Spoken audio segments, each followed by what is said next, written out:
¿Cómo están? Un saludo a todos desde Bogotá, Colombia. Les habla Carlos Alberto Barrios.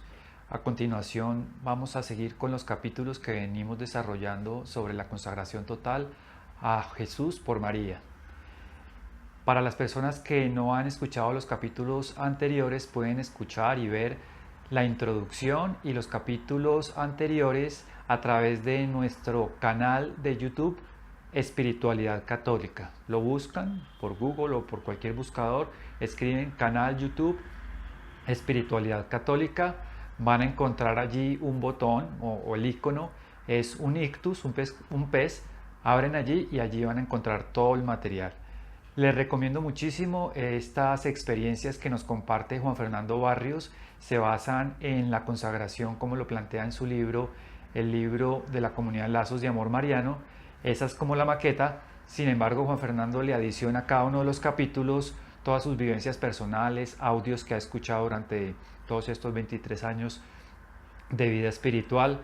También le adiciona conferencias, testimonios de otras personas y testimonios propios, lo cual hace que cada uno de esos capítulos sean muy ricos. Se los recomiendo ampliamente y no se van a arrepentir de escucharlos. Así que bienvenidos al capítulo del día de hoy.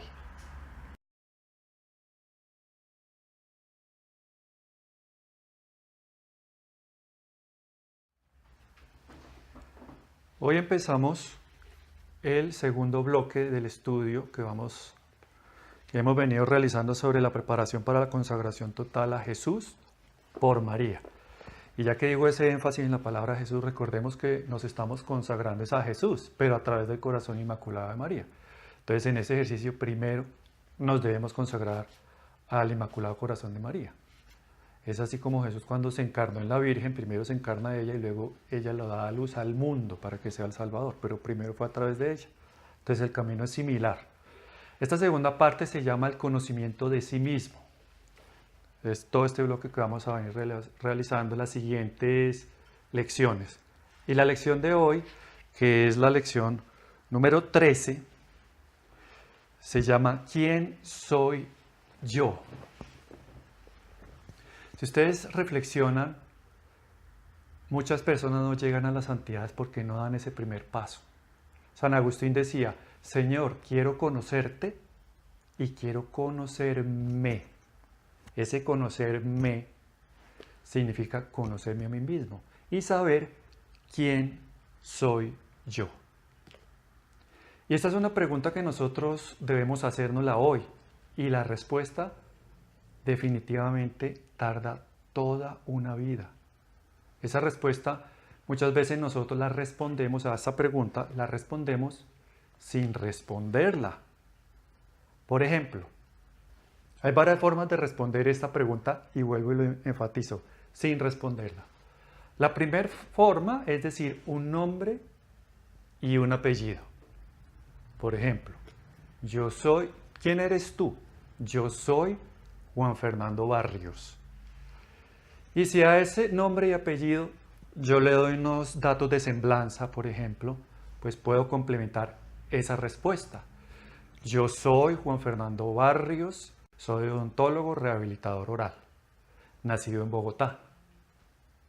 Punto. Pero eso realmente dice quién soy yo. Y si de pronto a esos datos de semblanza, por ejemplo, le agregamos los consignados en un currículum, entonces, por ejemplo, voy a hacer una exposición, o alguien va a hacer una exposición, para no ponerme yo otra vez como ejemplo. Entonces dicen, Heriberto Casanova, médico internista de la Universidad del Rosario, que ha dedicado toda su vida y tiene indexados artículos en tales journals a nivel nacional e internacional. Es conferencista, ha dedicado toda su vida a su labor. Y si el doctor es hiperdoctor, megadoctor, entonces tiene todos estos datos de semblanza que complementan exhaustivamente un currículum. Aún así, ¿eso dice quién es él? Eso no dice quién es él. Por ejemplo, ahí no está consignado si él es feliz o no es feliz. Y eso podría ser un dato importante. Ahí no está consignado si está casado y es buen esposo. De pronto dice que está casado, pero no dice si su mujer ha sido feliz al lado de él. No dice si es un buen padre. Y eso hace parte también de la persona y eso no se consigna. Entonces realmente aquí vemos que muchas veces a esta primera parte de la pregunta, como la podríamos responder, no se le da una respuesta. Otra forma de responder a esta pregunta sin responderla es, por ejemplo, como lo denomina el padre Juan Jaime Escobar, que habla de estos temas, es la respuesta en la funcionalidad, o sea, en el oficio que la persona tiene. Entonces, yo soy lo que hago. Entonces, yo soy un doctor, yo soy un odontólogo, yo soy un abogado, un arquitecto, trabajo en tal compañía, me desempeño en tales actividades y aún así eso no dice quién es él. Entonces, esa respuesta a esta pregunta también no dice quién soy yo. Entonces, yo puedo decir simplemente la actividad que yo hago. Entonces, miren, yo estoy diciendo lo que hago, no estoy diciendo lo que soy. Y es a donde queremos llegar.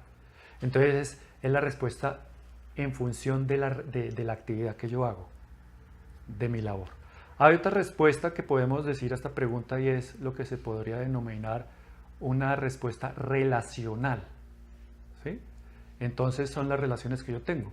Entonces, si de pronto una mujer es casada con alguien importante, ella de alguna manera pierde su identidad propia y pasa a asumir la de su esposo.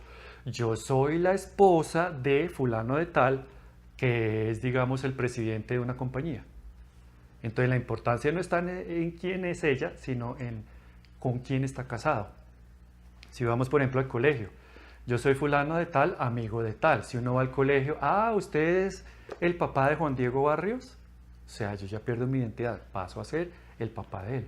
Y si hay una dualidad, por ejemplo, la esposa tiene un marido importante y un hijo que también ha destacado en actividad, por ejemplo, deportiva, entonces esa señora pasa a ser, doña Aurorita pasa a ser la esposa de Heriberto Casanova, pongamos el mismo nombre, y la mamá de Santiago Casanova, que es el campeón de tenis del colegio. Y las niñas, por ejemplo, ¿tú quién eres? Yo soy Fabiola, la amiga de Vero. Y Vero es la bruja que dirige el grupo. Entonces ya pasa a ser una definición relacional. Entonces vamos hasta aquí. Primero, un nombre y un apellido y unos datos de semblanza que están consignados, puede ser en un currículo. Segundo, una definición funcional, la función que yo desempeño, o el cargo que yo tengo o la actividad que yo hago. La tercera, la relacional. Yo soy el amigo de, el esposo de, etc. Y hay una cuarta forma de contestar esta pregunta, y está en función de lo ocultado, de lo callado, de lo penoso. Y cuando digo lo penoso es la dualidad de esa palabra, porque en el castellano latinoamericano lo penoso es lo que causa vergüenza, lo que apena. Y en el lenguaje, por ejemplo, español, lo penoso es lo que causa dolor, lo que causa pena, dolor. Y tiene esa dualidad y tiene la misma connotación esa palabra en lo que vamos a decir. Por ejemplo, volvamos a hacer el ejemplo de Heriberto Casanova. Lo presentan y entonces empiezan a decir su currículum y al final dice, es esposo de fulanita de tal y está casado y tiene unos hijos maravillosos y excelente miembro de familia que vive por sus hijos y su actividad académica siempre la refiere al bienestar de los que lo rodean y es magnífico amigo y colega y no sé qué. Y él en el fondo está oyendo esas palabras y dice, si supieran todos que yo a mi esposa le he sido infiel, si supiera que yo soy totalmente indiferente a mis hijos, no veo por ellos porque siempre estoy metido en mi oficina trabajando. Si ellos supieran que soy mal amigo, nunca tengo tiempo para los problemas de los demás porque siempre estoy embebido en mis propios problemas.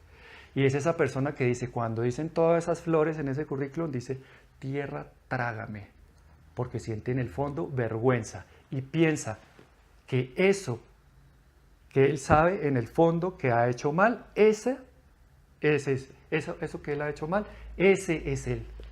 Entonces dice, yo soy esto negativo y no todo eso positivo que están diciendo.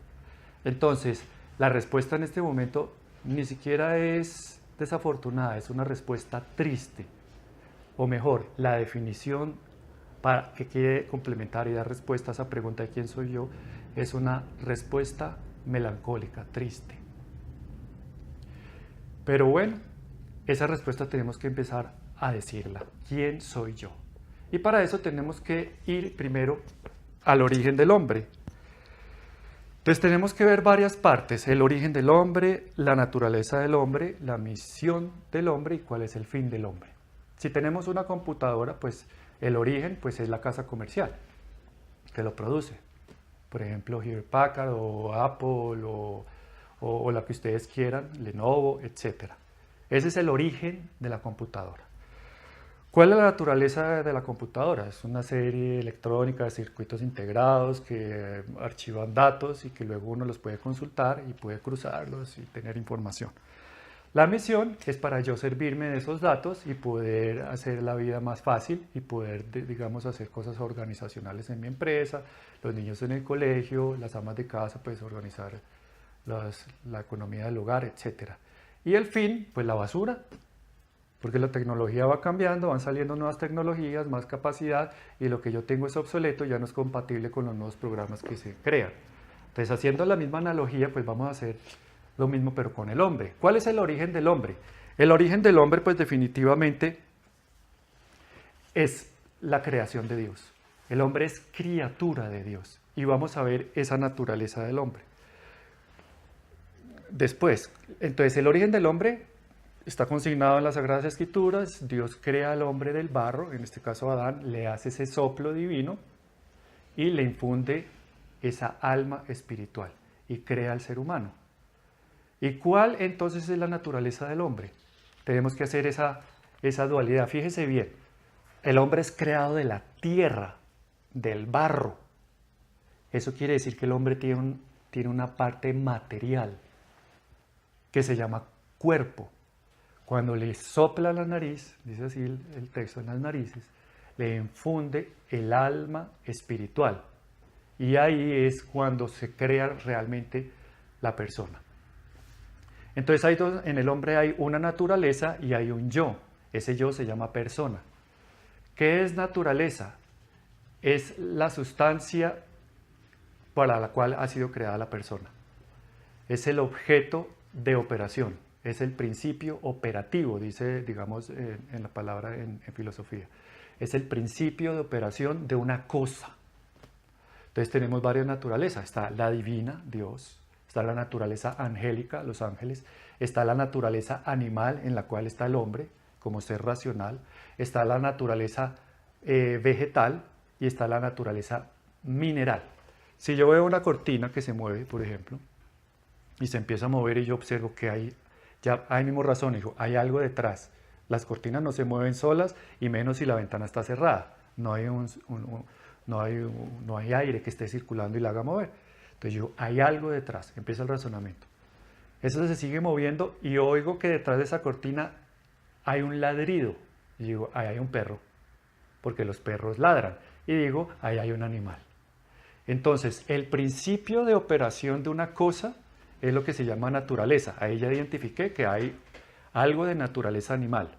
Y ya el yo es ser un perro. Porque el yo de la persona, que ya hace parte de hacer eso, persona, es el objeto de operación de algo. Entonces un revólver mata a alguien. ¿Al revólver lo meten a la cárcel? No. El revólver fue el que disparó la bala, pero es de naturaleza mineral, ¿verdad? ¿Y quién es el objeto de operación de ese revólver? La persona. Entonces inculpan a la persona y es la que meten a la cárcel. En ese orden de idea, entre paréntesis, porque pues ahorita estamos estudiando quién soy yo, en su momento lo profundizaremos, Dios, Jesús, tiene naturaleza y tiene persona, un yo. La naturaleza es doble, tiene naturaleza divina y naturaleza humana, pero el yo de la persona de Jesús es divino. ¿Y qué es la persona? Sustancia individual de naturaleza espiritual. Sustancia individual de naturaleza espiritual. Y eso lo infunde Dios con el Espíritu Santo en ese soplo divino. Entonces tenemos la materia sacada del barro, el hombre, el cuerpo, y la naturaleza es sustancia individual de naturaleza espiritual. Entonces el hombre, lo más importante es su alma, su espíritu, porque como lo dice San Juan, la carne sola no sirve para nada. Bueno, un poquito denso, pero es un poquito de filosofía para entender lo que vamos a decir. Ese es el origen del hombre, pero ¿cuál es la misión del hombre? Si ya estamos haciendo la analogía que teníamos con la computadora. Ya hemos visto el origen, hemos visto la naturaleza del hombre pues es naturaleza animal, racional, que tiene la tendencia a lo espiritual. ¿Y cuál es la misión entonces del hombre? La misión del hombre es amar y servir a Dios.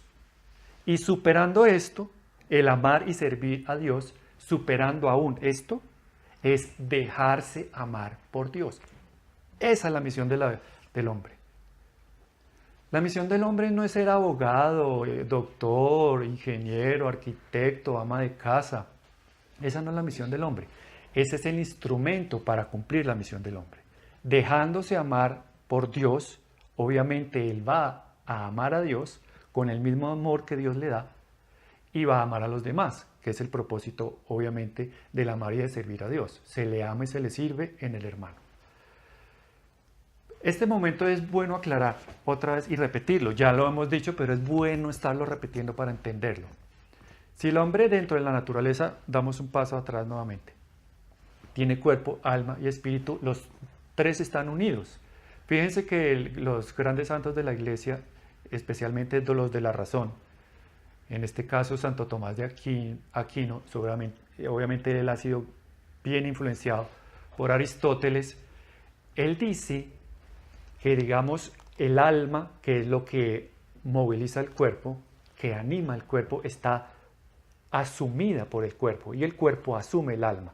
Asumir es estar integrados. Por ejemplo, los que han oído el testimonio de Gloria Polo, la odontóloga que un rayo la mata, ella cuenta cómo cuando está, pues lo que entre comillas podría ser su juicio particular, porque pues no fue su juicio particular. El juicio particular es cuando realmente ella ya muera definitivamente.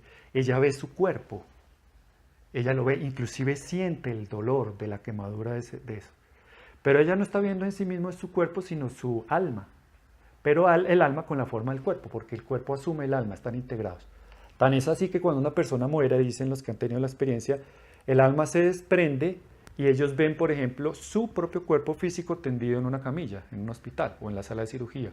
Pero a su vez también se ven a sí mismas con un cuerpo, o sea, ven dos cuerpos. Entonces, para entender un poquito eso, y ya para separar la parte del alma y el espíritu, repitámoslo nuevamente despacio para que se nos quede, que hace parte de la naturaleza del alma. Una cosa es el alma y otra cosa es el espíritu. El alma está compuesta por los órganos de los sentidos internos y por los órganos de los sentidos externos.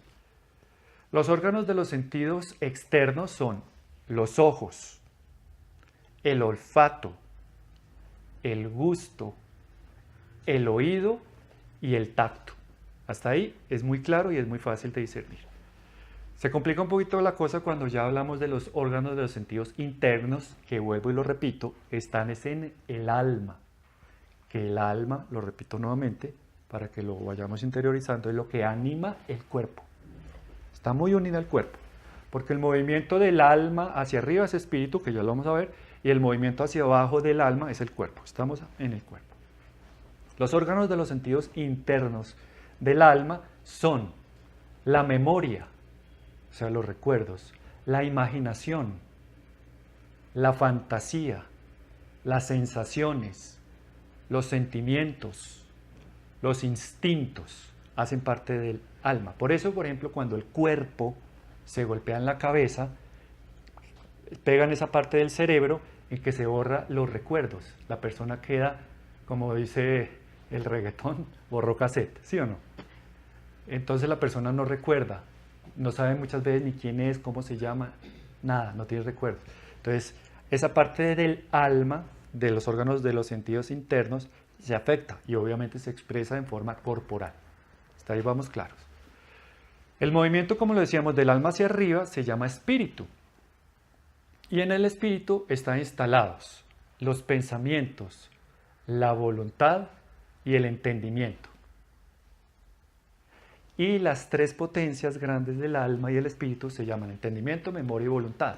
Entonces, si vemos, una de ellas está instalada en el alma, que es la memoria, y las otras dos están instaladas en el espíritu, que es el entendimiento, la inteligencia, el conocimiento y la voluntad. ¿Sí? Entonces, ¿dónde está Dios? Dios está instalado en el espíritu y nos habla a través de los pensamientos. Y tenemos que en el ejercicio, en el ascenso de la vida espiritual, aprender a discernir qué pensamiento es mío, de mi cosecha, de mi yo interior, y qué pensamiento viene como una comunicación divina, o sea, una inspiración de la gracia. Y ahí es donde colabora el ángel de la guarda, que es el que alcanza para cada uno las santas inspiraciones de la gracia, y obviamente la Virgen. Cuando hablemos de la Virgen ya vamos a hablar porque ella llega directamente al pensamiento, etc. Pero esto lo quería recordar porque hace parte de la naturaleza. Entonces, bueno, agotado más o menos el tema, sigamos adelante. Vamos a ver cuál entonces es la misión del hombre, ya lo estábamos aproximando. La misión del hombre es amar y servir a Dios. Y para eso me voy a apoyar una anécdota del padre Juan Jaime Escobar, de su comunidad de los Escolapios. Él cuenta que hace muchos años, pues obviamente por los Escolapios han pasado muchas personas de renombre, por ejemplo Gaudini, por ejemplo Schubert y también Francisco de Goya.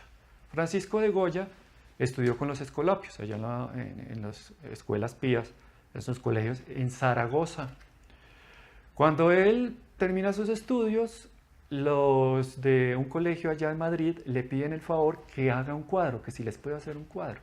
Y él pinta un cuadro que se llama La Última Comunión de San José de Calasanz. San José de Calasanz es el que fundó a los Escolapios, a las escuelas de los educadores de San José de Calasanz, de las escuelas de las pías. San José de Calasanz funda a los Escolapios, que así se llaman los de las escuelas pías, hace poco más de 400 años.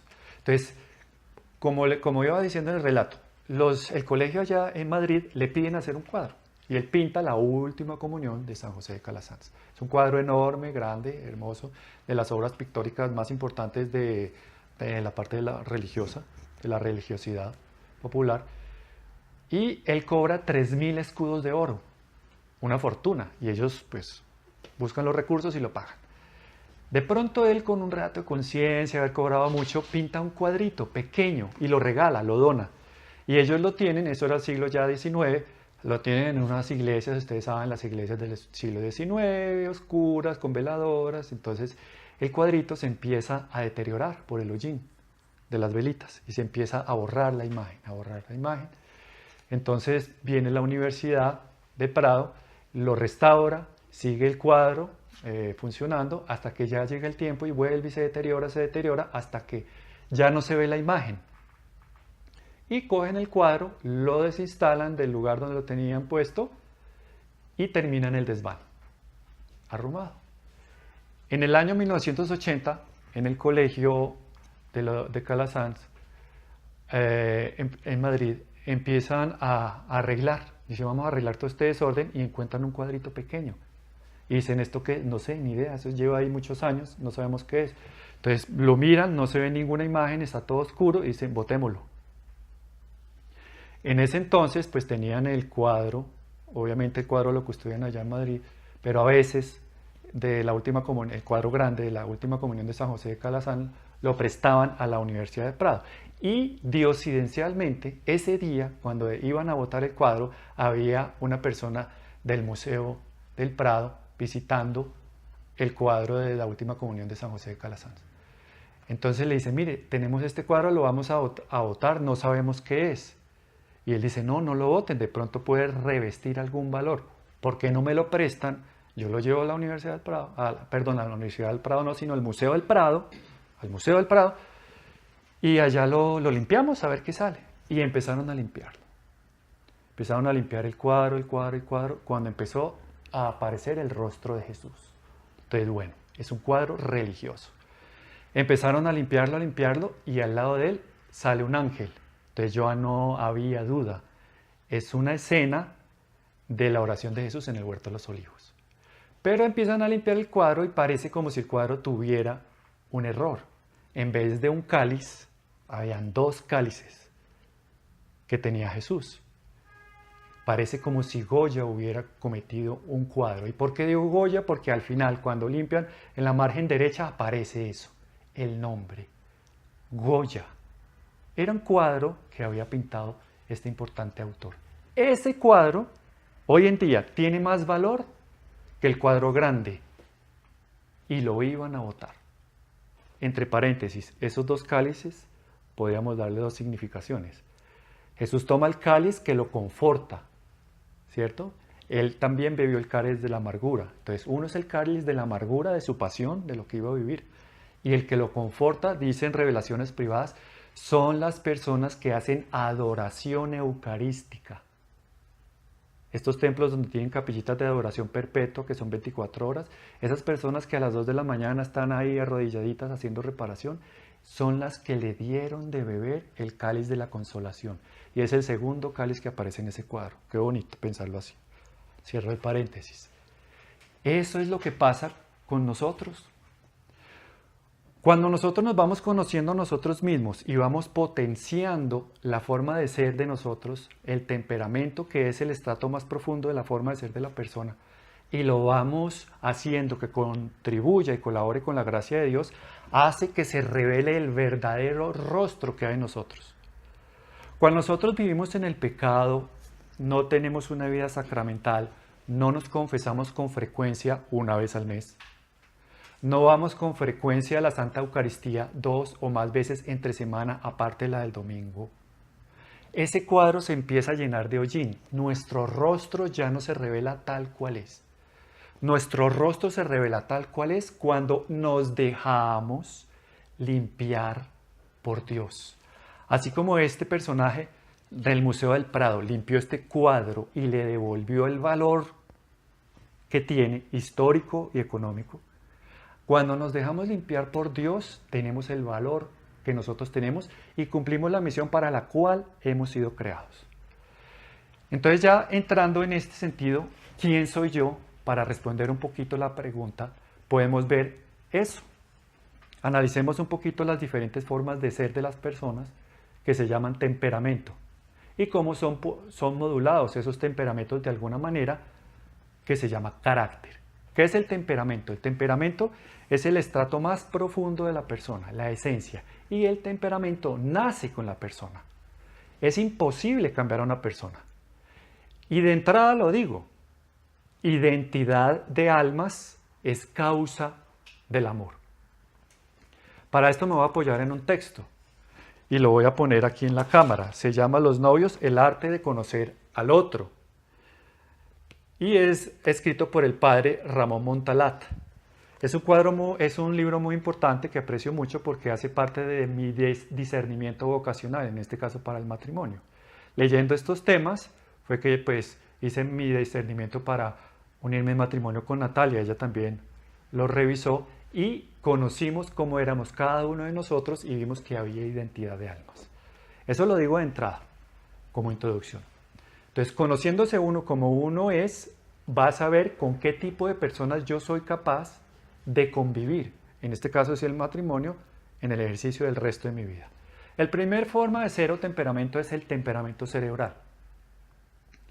Y antes de decirlo, no hay temperamentos obviamente puros. Hay un predominio en cada temperamento. Si los vamos modulando con el carácter y vamos madurando el temperamento, podemos llegar a ser ese temperamento algo maduro y no un temperamento inmaduro, como solemos hacerlo. El temperamento cerebral es el que tiene un postulado y predomina el racionamiento, la disertación, el discurrir, la teorización. Todo está en la mente.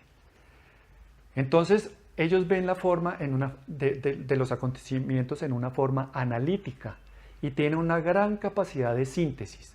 Cuando una persona viene y le cuenta una cosa, son ese tipo de personas que interrumpen y dicen, sí, sí, ya le entendí lo que me quiere decir. No necesita que me diga más. Son esas personas que, digamos, en los consejos ordinarios, o mejor, en las asambleas ordinarias de los edificios, levantan la mano y dicen, quiero hacer una moción de suficiente ilustración. Ya entendí. Entonces son personas que muchas veces pueden tener una postura bastante rígida y cuadriculada si no logran salir de ese estado y madurar, porque obviamente ellos tienen que ir entendiendo a las personas y les cuesta trabajo, porque como tienen esa capacidad de síntesis, muchas veces se pierden una cantidad de datos que son importantes para tener toda la información completa y comprender. Son personas que podrían ser, como se dice en inglés, espero pronunciarlo bien, workaholic. Workaholic. Personas que viven trabajando, que no tienen tiempo para la familia, que siempre están teorizando, que delegan, porque ellos no son muy de acción, son idealistas. Y cuando digo la palabra idealistas es en el sentido de las ideas y de lo ideal. Cuando ellos tienen en la mente que esto se debe hacer así, y lo ideal muchas veces difiere de lo real, ellos no lo comprenden y se salen de casillas, porque tienen un temperamento pues llevado a ser fuertes, ser déspotas, crueles con las personas. Cuando tienen unas personas, digamos, unas salidas espontáneas, por ejemplo en una fiesta, y hay unas expresiones de ánimo exacerbadas en un cumpleaños, de felicidad, ellos miran y dicen, pero no entiendo, qué exageración. O sea, son demasiado exagerados en exteriorizar los sentimientos. Con eso están gritando a los cuatro vientos, yo soy cerebral. Las personas pueden ser vistas, como lo digo, personas que tratan con crueldad al ser humano. Luego, para ser evolucionados en su temperamento y ser maduros, deben necesariamente que tener un ejercicio constante de las obras de misericordia. Tienen que visitar a algún enfermo, tener contacto con un niño, con un anciano. Tienen que escuchar más porque ellos verbalizan demasiado. Estas personas tienen que también aproximarse a las obras corporales, pero también obras espirituales. Dar un consejo, consolar al que está triste, etc. Las obras de misericordia que todos conocemos. Viene otro segundo temperamento, que es el temperamento sanguíneo o el activo. El temperamento sanguíneo activo, como su nombre lo dice, es una persona de acción. Si en el cerebral todo pasa por el cerebro, por la mente, en estos todo pasa por la voluntad. Ellos no conciben la vida sin estar haciendo algo. Ellos piensan que el no hacer nada es una pérdida de tiempo. Entonces, en ese ejercicio les falta la reflexión, porque muchas veces hay que primero pensar, como lo hacen los cerebrales, para después actuar. Ellos primero actúan y en el camino van resolviendo los posibles problemas que se van presentando. Entonces su vida puede ser un tanto desorganizada, pueden hacer muchas cosas a la vez. Por ejemplo, están haciendo una tarea, suena el teléfono, van y lo contestan, se encarretan, digamos, con la conversación, cuelgan el teléfono, van bajando nuevamente a retornar a su actividad laboral y se encuentran con la última revista de moda y se quedan leyéndola. Y ya se dispersan y ya no terminan lo que estaban haciendo. Entonces son personas que hacen muchas cosas a la vez y muchas veces también no terminan ninguna. Son personas que hacen mucho en cantidad, pero poco en calidad. Son personas que son, digamos, temerarias, son los que manejan rápido. En un incendio, en un terremoto, alguna actividad, son los que evacúan a las personas. Son personas que podrían ser, digamos, que trabajan en network marketing, digamos, periodistas, pero con literatura de consumo. Son periodistas en ese sentido. Son los políticos, por ejemplo, empresarios, que ellos tienen un gran don de gentes, pero de masas, no de persona a persona. Y ellos pueden tener un defecto, y es que tratan de ser muy simpáticos y llegar mucho a la gente, pero para obtener de esas personas un beneficio personal. Por ejemplo, incrementar el número de ventas, incrementar el número de pacientes, incrementar el número de votantes. Ese es un posible defecto que también pueden tener. Son personas que necesitan consejo, definitivamente, para que tengan una vida más organizada y planificada. Pero tienen también otro defecto, que son personas a las cuales la opinión de los demás poco les interesa, porque son muy pagadas de sí mismos. Son el centro de las reuniones. Muchas veces son los que cuentan los chistes, los que cantan, el centro de la reunión. Hay una historia, ellos conocen una mejor. Hay un chiste, yo me sé uno mejor. Cantan, pásenme la guitarra que yo lo hago. Son los que llevan el hilo de la reunión muchas veces. Pero cuando ya los abordan de persona a persona, ya tienen una especie de bloqueo, porque ellos son de grupos numerosos, pero no en forma individual. Pasamos a un temperamento que es el afectivo. Si dijimos que en el cerebral predomina la mente, si en el activo predomina la voluntad, en el afectivo predomina el corazón. El afectivo es una persona que todo lo que le sucede en la vida se traduce en estados de ánimo. Este afectivo tiene que aprender a razonar y a reflexionar, pero tiene que tener en cuenta una cosa: la reflexión que ellos por lo general hacen es en torno a sí mismo. Por ejemplo, se encuentra una persona con un amigo, ex compañero del colegio, le da alegría, le da digamos, una sensación de placer haberse encontrado con esa persona de una forma inesperada.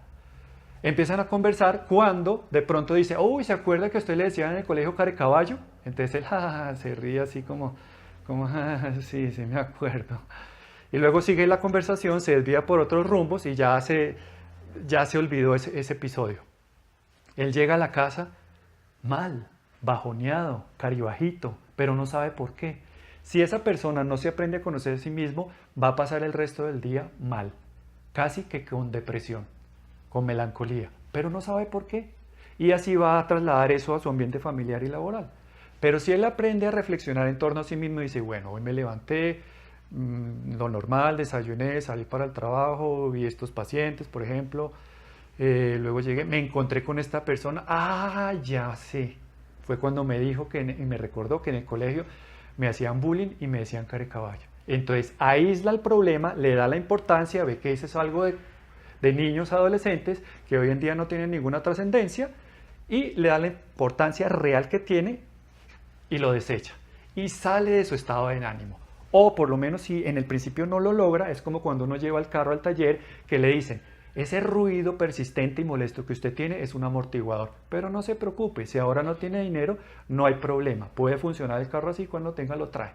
El ruido va a ser el mismo, pero ya sabe la causa y ya no lo afecta. Lo mismo, puede que siga un poquito triste, pero ya sabe el origen y ya después lo supera. Eso es importante, pero también es importante recalcar que puede convertirse en un defecto, porque las personas afectivas son muy ensimismadas, entonces todo el tiempo están reflexionando, están interiorizando, tienen una intuición especializada en ver los estados de ánimo de las personas, pero también en examinar su propio estado de ánimo. Así los cerebrales tienen una intuición especial para los datos. Por ejemplo, los matemáticos pueden resumir, por ejemplo, un pequeño matemático, el profesor empezó a escribir en un tablero una serie de datos y dijo: vamos a hacer esta sumatoria del 1 al 100 y al final me dicen la respuesta. Entonces él empezó a escribir para que todos los niños fueran sumando poco a poco, tuvieran tiempo, y el niño se quedó mirando y al final, cuando terminó de escribir el número 100, dijo: la respuesta es 5050. El profesor le dijo: ¿y cómo lo hiciste? Le dijo: fácil, yo aislé el 50 y el 100, que no corresponden como digamos a la serie de los números.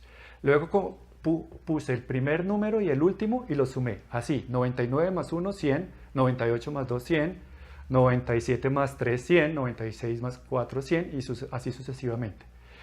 Y así tengo una sumatoria de 49, entonces si multiplico 49 por 100 me da 4900. Y a los 4900 le sumo los dos números que había tenido al principio que aislé, que suman 150, 100 más 50, y así tengo la cifra. Fácil, facilísimo. Ese fue un matemático que fueron sus primeros descollos en su arte, pues, de las matemáticas. Entonces tiene una intuición para los números. El activo tiene una intuición natural para los procedimientos. Hagámoslo por acá. Hagamos esto de esta manera. Y el afectivo, que es lo que estamos hablando en este momento, tiene una intuición para las personas, para ver el estado de las personas. Entonces sabe quién está triste, quién está alegre, quién necesita mi consejo, a quién me le siento al lado en una reunión que todo el mundo estaba muy alegre, pero yo quiero hablar de persona a persona, quiero interesarme por la persona porque para él lo importante es el corazón.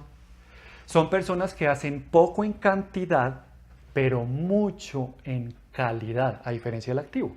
Entonces pueden caer en un defecto, es que trabajan muy despacio. Entonces al trabajar despacio no rinden, no son, digamos, costo efectivos. Pero son personas que sus trabajos son muy apreciados y el voz a voz los recomienda. Son personas que como tienen una relación entrañable de uno a uno, son jefes que se interesan por los problemas de sus subalternos o son, digamos, subalternos que son muy apreciados por sus jefes porque son muy fieles. Porque el afectivo es fiel amigo. El ser amigo de un afectivo es muy importante porque ha encontrado un tesoro cuando se llega a este grado de amistad. Cosa que, por ejemplo, los activos no tienen. Como ellos tienen esa parte egoísta en las relaciones muchas veces, cuando son inmaduros, vuelvo y lo digo, cuando maduran no. Entonces, los que están por encima de ellos los alaban, ellos, los activos a los que están por encima de ellos. Y los subordinados o los que están por debajo son déspotas y los miran con desprecio. Es un defecto. Pero bueno, cada temperamento no es puro, hay que coger los elementos de cada uno que son importantes. Entonces, para resumir, hay un alto en un camino, se bajan tres personas, uno es cerebral, la otra persona es activa y la otra persona es afectiva. Miran que en el fondo hay un precipicio y al final hay un valle hermoso, grande, lleno de árboles. Entonces el cerebral se queda mirándolo y lo mide. Esto debe tener tantas fanegadas, deben haber tantos árboles, se pueden sembrar árboles frutales de naranja y se pueden cosechar tantas naranjas y podemos lucrarnos de eso. Lo mide. Datos, porque es experto en los datos. El activo lo único que quiere es bajar la colina, llegar al prado, recorrerlo al trote y subirse al árbol que está en la distancia. Eso lo hace el activo. Y el afectivo, mirando el mismo valle que está abajo en lo profundo de la colina, lo que quiere decir la persona cuando lo ve del afectivo, lo que está diciendo es, ay, si mi novia estuviera aquí, para que vea esta belleza. Él mira la belleza. El cerebral no mira la belleza de una flor, no tiene sentido. Mira la utilidad que puede tener esa flor. Y lo mismo el activo. Ese como para poner un ejemplo que resume los tres. Pero bueno, ¿cómo se puede crecer para madurar cada uno? Porque todos tenemos en el ejercicio del conocimiento propio que ejercitar la madurez de nuestra propia personalidad. Lo primero, identificar qué tipo de temperamento tengo yo para llegar a lo que se denomina la evolución del temperamento, que es el carácter. ¿Qué es el carácter? El carácter son los hábitos adquiridos y están modulados por el entorno familiar, el entorno social y laboral, y está modulado también por la voluntad. Yo empiezo a modular mi carácter cuando yo empiezo a conocerme a mí mismo. Entonces, así mi entorno familiar sea disfuncional, por mi voluntad yo puedo ejercer las virtudes. Todos tenemos las virtudes humanas. Pero si mi entorno familiar y yo ya conozco estos temas, mi ejercicio es identificar cuál es el temperamento de mis hijos y empezar a modularle el carácter a mi hijo. Si la persona, digamos, es cerebral, tengo que abrirlo más a la compasión, a la misericordia. Si la persona es activa, si mi hijo es activo, tengo que llevarlo a que tenga un horario preestablecido y que haga algo cronológico de su vida, por ejemplo, en la parte de los estudios, que tenga un programa de estudios y que lo realice, que cuando comience una tarea no se pare hasta que la termine. Si el afectivo es hijo mío, tengo que tener en claro que con el afectivo la violencia, la fuerza es innecesaria con un afectivo. Al afectivo hay que llegarle al corazón y eso se hace a través de la reflexión. Mira, tú te comportaste así, tienes que ver esto y esto. Y la persona asume eso y obviamente como todo es interior, lo interioriza, reflexiona y responde en consecuencia. Algo importante también del carácter es, como lo decíamos, las virtudes. Las virtudes humanas son las que nos motivan a tener actos heroicos. Cuando nosotros ejercemos, ¿qué es una virtud? Una virtud es el ejercicio repetido de un acto bueno. Por ejemplo, decir la verdad una vez no me lleva a ser una persona veraz, a ser una persona que tengo la virtud de la veracidad. Para que yo tenga la virtud de la veracidad, tengo que decir la verdad siempre. Pero vayamos más allá, tenemos que llegar a la heroicidad de las virtudes, porque ese es el primer grado de estudio de la santidad y lo que estamos buscando es la santidad. Entonces la heroicidad de las virtudes se consigue es haciendo algo que no es digno de ser hecho. Por ejemplo, el agradecimiento es una virtud humana. El agradecimiento se convierte en virtud heroica cuando yo agradezco lo que no es digno de ser agradecido. Por ejemplo, una enfermedad, un cáncer. Cuando yo, por ejemplo, quiero ejercer la heroicidad de la virtud de la paciencia, se convierte en virtud heroica cuando una mujer es maltratada por su marido, es despreciada, humillada, 1 año, 2 años, 3 años, 15 años, 30 años, y ella no claudica, está ahí, orando por su marido, y al final logra la conversión de su marido. Cuando esa persona, digamos, va a ser canonizada, se estudia la heroicidad que actuó en la virtud de la paciencia en un grado heroico. Entonces el ejercicio de las virtudes se logra en un acto heroico cuando son asistidos por los dones del Espíritu Santo. Y ya para terminar, digo esto. ¿Cuáles son las virtudes humanas? Pongamos un ejemplo.